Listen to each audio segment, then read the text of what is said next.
Olá pessoas, bem-vindas ao canal O Estranho e o Extraordinário. Eu sou o Rodrigo. E nesse vídeo de hoje eu vou contar uma história que aqueles na faixa de idade a qual eu pertenço, os quarentões, os cinquentões e por aí em diante, com certeza devem lembrar. Aqui no Brasil e ao redor do mundo também, principalmente nas décadas de 80 e creio que ainda até o comecinho da década de 90, ficaram muito famosos, muito conhecidos, os chamados quadros satânicos, que eram quadros extremamente comuns de se encontrar, com até uma certa beleza. Eu falo uma certa beleza porque eu vou confessar para vocês que eu nunca fui muito fã desses quadros. Eu nunca achei o quadro bonito, nunca entendi porque que alguém queria aquele quadro na parede, né? Mas os quadros tinham uma certa beleza, eram bastante comuns, muita gente tinha, mas esses quadros ficaram todos envoltos em lendas, envoltos em mistérios, e muita gente acreditava, muita gente levava a sério. Eu, quando moleque, sem dúvida acreditava. E hoje eu resolvi falar sobre esses quadros, mas eu quero voltar lá atrás, eu quero voltar na origem desses quadros para explicar de verdade como foi que eles adquiriram esta fama, de onde eles vieram.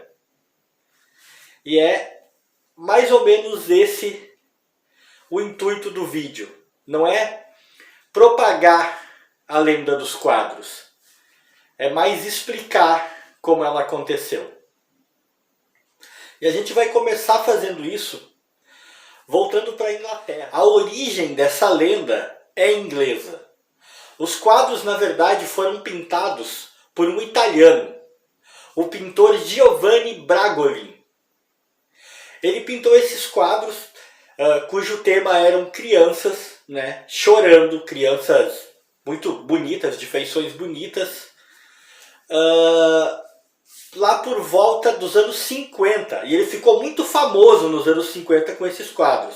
Já nos anos 50, esse é um ponto que é importante para a história, já nos anos 50 os quadros fizeram muito sucesso, ficaram bastante conhecidos, eles renderam muito dinheiro para o Giovanni. O que acontece é que a fama dos quadros, a fama do próprio Giovanni explodiu mesmo entre as décadas de 70 e 80, que foi quando seus quadros se espalharam não só pela Europa, os quadros se espalharam ao redor do mundo. As vendas começaram a acontecer pelo mundo todo. Como eu disse, os quadros chegaram aqui no Brasil também. Quase todo mundo tinha uma cópia desses quadros. O que acontece é que algo muito sinistro passou a acompanhar as obras.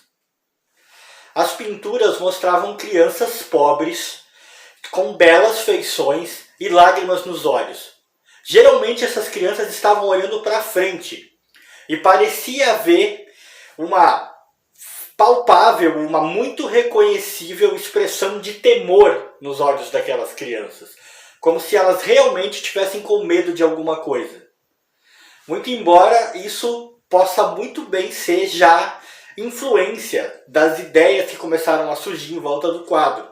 A gente começa a olhar influenciado e começa a pensar que aquelas crianças parecem muito assustadas. Até porque realmente eram crianças que estavam chorando. Mas o que desencadeou toda aquela frenesi em volta dos quadros foi que em julho de 1985 o jornal The Sun, ao noticiar um incêndio que aconteceu no norte da Inglaterra, acabou afirmando que o único objeto que ficou intacto na casa que pegou fogo foi um desses quadros de crianças choronas. Após isso, acabou surgindo um bombeiro local que afirmou que havia presenciado vários e vários incêndios, onde o único objeto que restava no local que queimou era algum desses quadros das crianças que choravam. Também acabou surgindo uma informação que seria da polícia, a fonte seria a polícia, que cerca de 50 incêndios relacionados a esses quadros teriam acontecido em 1973. Com o passar do tempo, a história tomou forma e um monte de gente, inúmeros leitores do The Sun, com medo, desesperados, começaram a enviar para o jornal as suas cópias do quadro. E o jornal acabou organizando uma gigantesca fogueira para destruir esses quadros. Foi quando começaram a surgir as explicações do porquê os quadros não pegavam fogo e qual era o poder que os quadros tinham. E a explicação qual era? As pessoas começaram a dizer que o pintor, que o Bragolin, havia feito um pacto com o demônio. E por isso os quadros tinham feito tanto sucesso.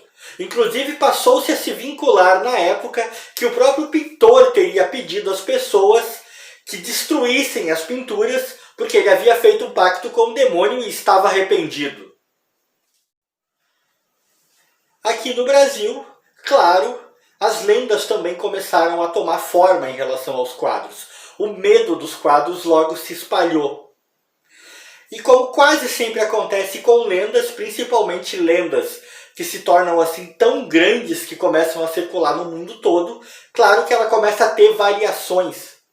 No Brasil, por exemplo, se dizia que eram imagens ocultas no fundo da pintura do quadro, que se você olhasse com atenção podia ver. E essas imagens eram monstros, demônios, coisas do tipo. Falava-se que numa das pinturas, no pescoço de uma menina, o que parecia simplesmente o pescoço dela, se você olhasse com atenção, na verdade era uma mão que a estava enforcando. No outro quadro, um quadro que era um menino, afirmava-se que o que era o cachecol do menino, na verdade, se você olhasse com atenção, não era um cachecol. Era a boca de um enorme monstro que o estava engolindo. Também passou-se a dizer que se você observasse o quadro na escuridão, se você deixasse o quadro no escuro, no quarto, e ficasse olhando, era possível ver o próprio demônio. Isso para vocês verem o tamanho da mística que tomou conta da história desses quadros. Entretanto, aqueles que contestam tais teorias sobre o quadro afirmam que na Inglaterra dos anos 80, tantos quadros teriam sobrevivido aos incêndios porque eles eram feitos de compensado. Os quadros eram impressos nesse material, no compensado. E o compensado, como todos sabemos, é um material muito denso e demora realmente muito a pegar fogo. E por isso eles acabavam resistindo mais tempo e quase sempre eram um dos únicos objetos a escapar do incêndio, se não intacto, pelo menos semi-intactos. E aí também temos que lembrar que as pessoas exageram, que você conta uma história aqui, quando aquela pessoa vai contar a história que você contou, ela já aumenta um pouco. Tudo isso junto teria criado essa mística. Eles também chamam a atenção para o fato de que havia uma gigantesca rivalidade dos anos 80 entre esse jornal, o The Sun, e o Daily Mirror. Os dois eram jornais rivais que disputavam ferrenhamente a atenção dos leitores. E uma notícia assim, tão sensacionalista, realmente era um prato cheio para que o The Sun conseguisse se sobressair ao Daily Mirror. E como já falamos nesse mesmo vídeo, o The Sun soube aproveitar isso, tanto que até organizou uma fogueira para queimar quadros e tal. Ou seja, o The Sun teria deliberadamente aumentado e contribuído para criar essa mística em torno de quadros demoníacos, quadros amaldiçoados, única e exclusivamente para poder vender jornais. E vocês, o que acham?